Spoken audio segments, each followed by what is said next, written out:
তাআলা বলেন ইন্না আ'তাইনাকাল কাউসার ফাসাল্লি লিরাব্বিকা ওয়ানহার ইন্না শানিআকা হুয়াল আবতার। মাস তাদের মুখস্থ আছে, সবাই আমার সাথে বলেন ইন্না আ'তাইনাকাল কাউসার ফাসাল্লি লিরাব্বিকা ওয়ানহার ইন্না শানিআকা হুয়াল আবতার। আমার নবী আপনার নবী তো জাহানের বাদশা মুহাম্মদুর রাসূলুল্লাহ সাল্লাল্লাহু আলাইহি ওয়াসাল্লামকে রব্বুল আলামিন হাউজে কাউসার নামে একটা হাউজ দান করেছেন। হাউজে কাউসার রব্বুল আলামিন আমার নবী আপনার নবী হাশরের ময়দানে হাউজে কাউসার থেকে হাউজের পানি পান করাবেন, পানি পিলাবেন। যে উম্মত একবার পানি পান করবে জান্নাতে যাওয়ার আগ পর্যন্ত তার কোনো পানি পিপাসা লাগবে না। সুবহানাল্লাহ। নবী একবার যে পান করাবেন 50,000 বছর পর্যন্ত হাশরের ময়দানে দাঁড়িয়ে থাকবে, কিন্তু নবীর হাউজে কাউসারের পানি এক পেয়ালা পান করলে আর কোনদিন পানি পিপাসা লাগবে না। সুবহানাল্লাহ। জান্নাতে যাওয়ার আগ পর্যন্ত পানি পিপাসা লাগবে না। নবী সবাইকে পানি পান করাবেন।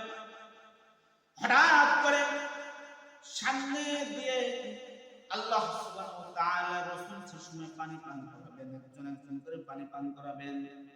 কিছু কিছু উম্মতের সামনে দিয়ে রব্বুল আলামিন পর্দা দিয়ে দিবেন, পাশে দিয়ে দিবেন, পর্দা দিয়ে দিবেন।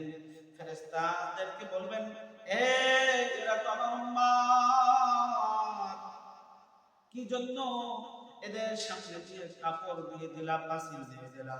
ফেরেশতারা বলবেন, ইয়া রাসূলুল্লাহ, ইয়া হাবিবাল্লাহ, আপনি পৃথিবী থেকে চলে আসার পরে এই সব উম্মতরা আপনার অনুসরণ করে নাই, আপনার সুন্নাতকে আঁকড়ে ধরে নাই। আপনার সুন্নাত তো দূরের কথা, এরা 5 বেলা আল্লাহ সুবহানাহু ওয়া তাআলার ঘরে ডাক দিতে নামাজের জন্য, কিন্তু আপনার এই সব উম্মতরা নামাজও যাইতো না। ইয়া রাসূলুল্লাহ, ইয়া হাবিবাল্লাহ, আপনি পৃথিবী থেকে চলে আসার পরে এই সব উম্মতরা বিদআত আবিষ্কার করেছিল। আপনি যে দিনগুলো দিয়ে এসেছিলেন, দিনের পরিবর্তে আবার নতুন করে আবার আবিষ্কার করেছিল। এই জন্য আপনার অনুসরণ করে নাই, আপনার অনুকরণ করে নাই, আপনার সুন্নাতকে মানে নাই। এই জন্য আজকে আপনার হাউজে কাউসারের পানি তারা পান করতে পারবে না, পান করতে পারবে না। এই জন্য তাদের সামনে দিয়ে পাশে এবং পর্দা দিয়ে দিলাম।